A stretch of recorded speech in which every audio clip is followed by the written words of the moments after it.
Bienvenue pour vivre cet instant de parole de la vie éternelle avec Marie-Joseph. Nous sommes aujourd'hui le 3 février 2026 et je suis de retour pour te rappeler que ce jour du 3 février 2026 est pour toi un jour de grâce, un jour de bénédiction. Un jour de grâce parce que tu détiens dans ta vie la présence du Seigneur Jésus-Christ qui est lui-même le promoteur de la grâce. Jésus-Christ est arrivé en Israël dans un monde où la vengeance était la règle. L'Éternel lui-même, par la bouche de Moïse, a dit c'est œil pour œil, dent pour dent, qu'il ne faut pas pardonner. Il a bien dit, tu feras à l'autre exactement la même blessure. Mais Jésus arrive pour dire le contraire. Les gens avaient l'habitude de prier en disant les psaumes de David, d'Asaph, de Salomon et d'autres. Mais Jésus arrive pour dire qu'on peut faire le contraire, qu'il peut y avoir une prière autre que ces prières-là. Ces prières de David qui disait à l'Éternel, son Dieu, eh bien, tu vois, ces gens que j'aime qui m'ont fait du mal, alors il faut les rendre malheureux, place-les sur les autorités des méchants, qu'ils soient jugés et trouvés coupables. David va demander à son Dieu aussi que ces gens-là, que leurs femmes deviennent veuves, leurs enfants orphelins, parce qu'ils ont fait du mal à David. Et c'est ce que l'Éternel a ordonné, la vengeance. Et c'est d'ailleurs pour ça qu'il adresse cette prière à l'Éternel en disant que ses enfants deviennent orphelins, que ces orphelins aillent mendier leur pain loin de leur demeure et que personne n'a pitié de ces orphelins. Jésus arrive et dit le contraire.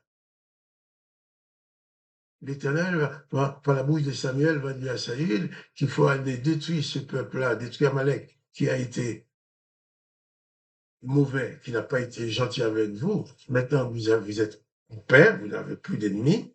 Maintenant, vous allez, Saül, avec ton armée, tu vas détruire ce peuple-là, mais tu vas tuer hommes, femmes, enfants, bébés et nourrissons. Il dit même, tu ne jetteras sur aucun regard de pitié. Mais Jésus est venu dire le contraire. Ce qui est malheureux, c'est que c'est des gens qui croient en Jésus-Christ, dans leur église, dans leur culte de louange, passent leur temps à lire ces psaumes de malédiction qui ne peut que polluer leur âme en tant que chrétien. Jésus vient pour dire à Israël, pour dire au peuple, qu'il peut vivre sans pratiquer la vengeance. Ainsi, dans Matthieu, chapitre 5, verset 48, Jésus va dire, il va leur dire, vous avez appris qu'il a été dit, tu aimeras tes amis, tu haïras tes ennemis. Mais moi, j'ai dit qu'il faut bénir ceux qui te maudissent, qu'il faut faire du bien à ceux qui te font du mal. Il ne faut jamais pratiquer la vengeance. Et Jésus ajoute, afin que vous soyez fils de votre Père qui est dans les cieux. Autant que tu demeures fils de l'Éternel désormais, c'est tout à fait normal. Tu exerces la vengeance, tu vis dans la polygamie, tu fais ça, c'est la règle. Mais si tu es en Jésus-Christ, tu dois accomplir les œuvres de Jésus-Christ. Et c'est d'ailleurs cause de ces contradictions que Jésus-Christ apportait pour la tuer. Parce qu'il disait aux pharisiens, bien, vous n'avez pas à tuer cette femme adultère. Il faut lui accorder le pardon. Et c'est pour ça. Jésus disait le contraire de ce qui a été enseigné depuis longtemps. Donc personne ne pouvait le supporter. Certaines personnes avaient commencé à suivre Jésus au commencement de son ministère. Et à la fin, ils sont dit, non, ces paroles sont trop dures, on ne peut pas supporter ça. Comment veux-tu qu'on puisse aimer un ennemi? Comment veux-tu qu'on puisse pardonner à quelqu'un qui nous fait du mal? Ils l'ont tous quitté. Il n'en est resté que 12 personnes qui l'ont suivi. Et même ces 12 avaient beaucoup de mal. Il allait dire absorber, digérer l'enseignement de Jésus-Christ. Parce que c'était le contraire à leur nature. Mais toi, tu donnes ta vie à Jésus-Christ. Tu n'es pas disciple de Moïse. Tu es disciple de Jésus-Christ. Ce jour est pour toi un jour de grâce en Jésus-Christ. Tu dois absolument faire en sorte qu'il soit aussi un jour de grâce pour les autres qui s'approchent de toi avec leurs imperfections, des autres qui ne sont pas aimables, qui ne sont pas gentils avec toi, des autres même qui vont te faire du mal, les autres même qui vont commettre des actes injustes à ton égard. Jésus dit qu'il faut les pardonner. Et là, dans ce texte-là, qui précède la crucifixion de Jésus-Christ, nous voyons Jésus agir sans aucun geste de vengeance. Il a fini de faire les 7 heures de Pâques, le repas de Pâques, avec ses disciples.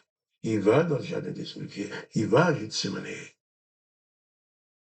Et là, il va dire à ses disciples qui sont la maîtrise, ça va arriver, mais il a dit au Père, non pas ma volonté, mais la tienne.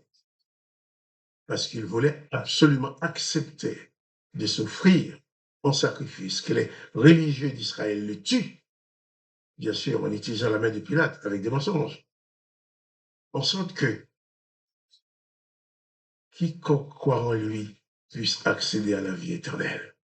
Jésus-Christ est mort parce qu'il voulait te sauver. Il voulait me sauver, il voulait te sauver aussi. Nous allons lire la suite de l'évangile de Matthieu, chapitre 26. Il s'agit de la deuxième prière de Jésus à Gethsémane.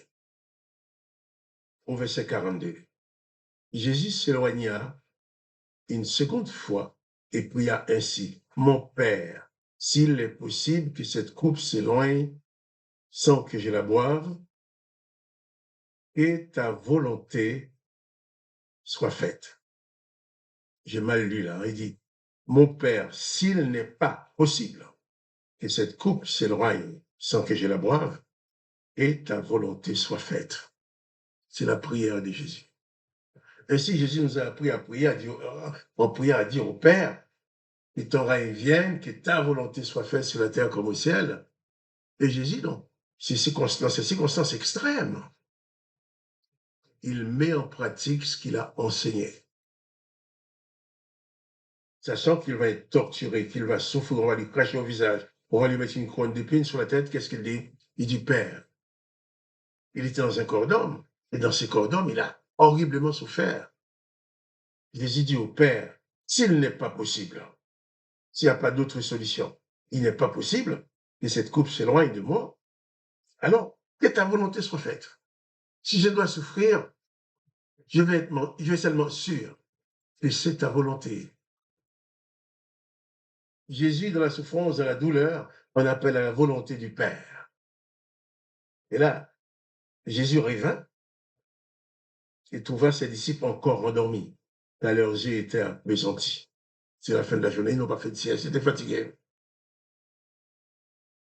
Ils n'avaient même pas compris, ils n'avaient même pas la possibilité, la capacité de soutenir Jésus dans sa douleur. Mais ce qui est bien, c'est que Jésus n'a pas rejeté ces hommes. C'est à eux, ces gens-là qui s'endormaient, qui n'avaient pas la capacité de veiller avec lui, même dans ces moments de souffrance. C'est à ces gens-là qu'il a confié quand même la prédication de l'évangile en leur disant allez partout le monde, prêcher la bonne nouvelle. Ils n'étaient pas parfaits. Ils diraient même, il n'était pas prêt, ces gens n'étaient pas prêts. Mais Jésus leur a dit, je vous enverrai mon esprit, le Saint-Esprit, qui vous conduira. Jésus-Christ a donné sa vie. Il s'est laissé tuer parce qu'il t'aime, parce qu'il m'aime, parce que le Père l'a envoyé pour cela. Mais il n'a pas exercé la vengeance. Il n'a pas essayé de fuir. Il a été jusqu'au bout. Et il a constaté que même les 12 qui étaient avec lui n'étaient pas au point, ils n'étaient pas parfaits du tout. Mais il ne les a pas rejetés. Donc toi aussi, si tu demeures dans la grâce de Dieu, dans la grâce de Jésus-Christ, tu ne dois rejeter personne à cause de ses imperfections. Tu ne dois mépriser personne à cause de ses imperfections. Tu dois toujours pardonner, pardonner, comme tu dis, pardonne-nous nos offenses, comme nous pardonnons à ceux qui nous ont offensés. Jésus-Christ, au travers de Jésus-Christ, Dieu le Père te pardonne, et toi tu pardonnes aussi à ceux qui te font du mal. Nous allons revenir sur la troisième prière demain, Dieu voulant. Mais en attendant, reçois dans ta vie la présence, la toute-puissance, puissante présence de Jésus-Christ qui peut transformer les choses et faire de toi un homme, une femme de victoire. Victoire sur le mal, victoire sur le péché, victoire sur la vengeance. Et que ta vie puisse ressembler à celle de Jésus. Un disciple accompli, quoi. Et quant à moi, Marc Joseph, je te dis, pas de panique. À demain pour les paroles de la vie éternelle.